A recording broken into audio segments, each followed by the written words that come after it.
It usually starts in a normal way. You're on your phone, or watching TV, or listening to someone talk. Someone messes up. Something goes wrong for them. They lose something. They get blamed.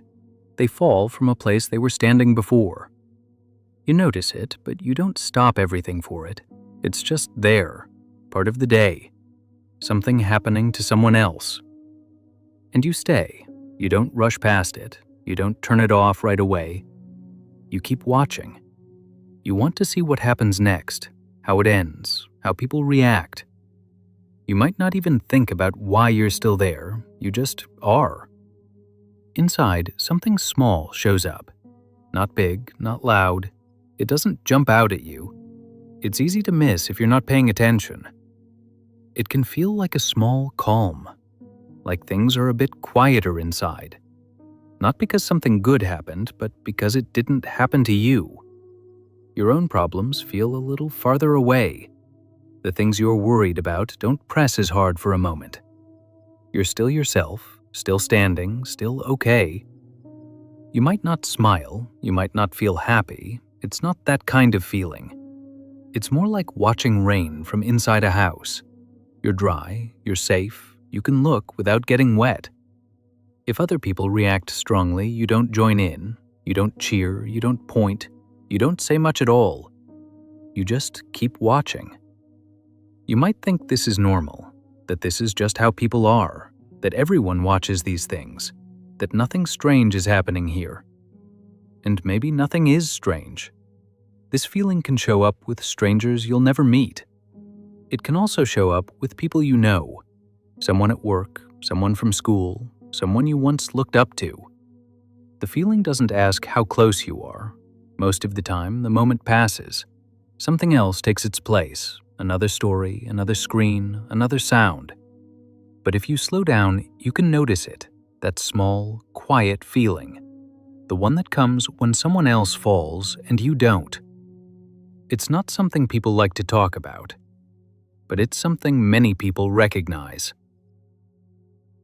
Carl Jung spent a lot of time watching moments like this. Small moments, easy ones, moments people pass over without stopping. He noticed how quickly the mind moves away from feelings that don't feel nice to hold. When that quiet feeling shows up, most people don't sit with it. They notice it, then their attention shifts. Something else pulls them away.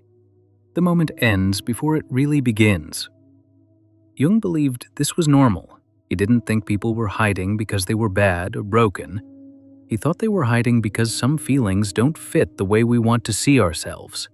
We like to think of ourselves as decent, fair, caring. When a feeling doesn't match that picture, the mind steps back, not loudly, not on purpose. It just turns its head.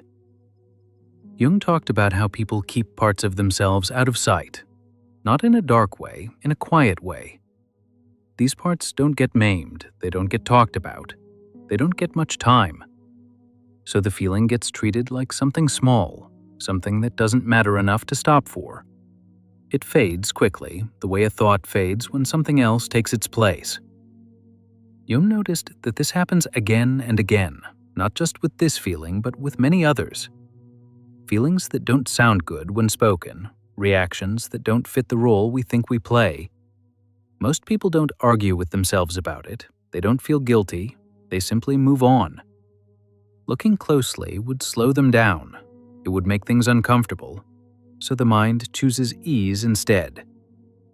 Jung believed this is how people keep balance, not by fixing everything inside, but by deciding what not to look at, what not to touch, what not to spend time with. Nothing dramatic happens, life continues, the day stays light enough to carry. But Jung also saw that these feelings don't disappear, they stay nearby, quiet, waiting. And when the same kind of moment comes back, the feeling comes back too. It arrives just as softly, just as briefly, and once again the mind looks away.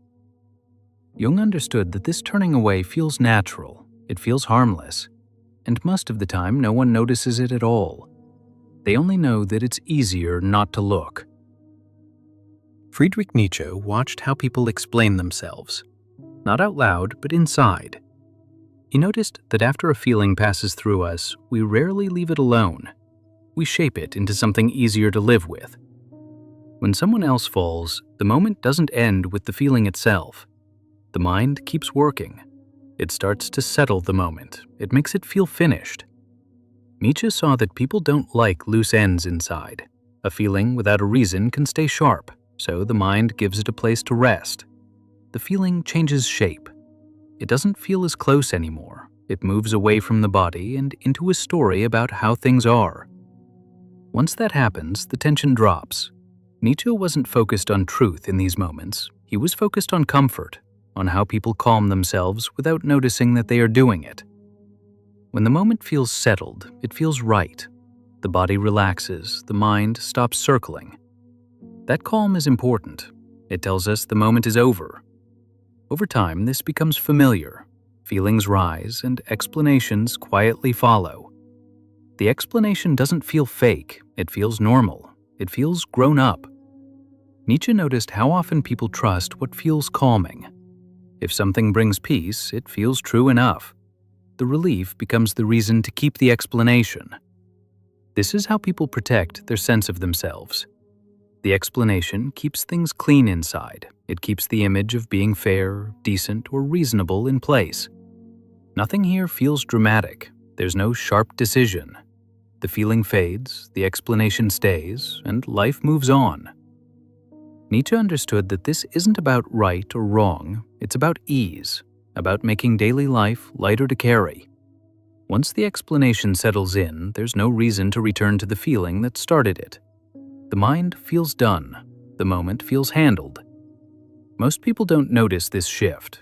They only notice that they feel calmer than before, that the edge is gone. Nietzsche saw this as part of being human, not a flaw, not a trick, just a quiet habit that helps people keep going without stopping too long in uncomfortable places. And because it works, it keeps happening. Niccolo Machiavelli watched what actually lasts. He didn't spend much time on feelings by themselves. He looked at what those feelings lead to, what repeats, what keeps working even when no one talks about it. From his view, moments like this are useful. When someone else falls and others are watching, the moment doesn't just pass. It settles into memory. It teaches something without needing words. People don't only feel relief that it wasn't them. Very often they feel something more, a quiet enjoyment, a small sense of satisfaction. Not loud, not something they would admit, but enough to matter. Machiavelli would see this as part of why the pattern stays alive. Enjoyment keeps attention. Attention keeps the scene in place. People stay and watch because it gives them something back. There is comfort in standing on solid ground while someone else loses theirs. There is a sense of balance returning. Things feel clearer, safer.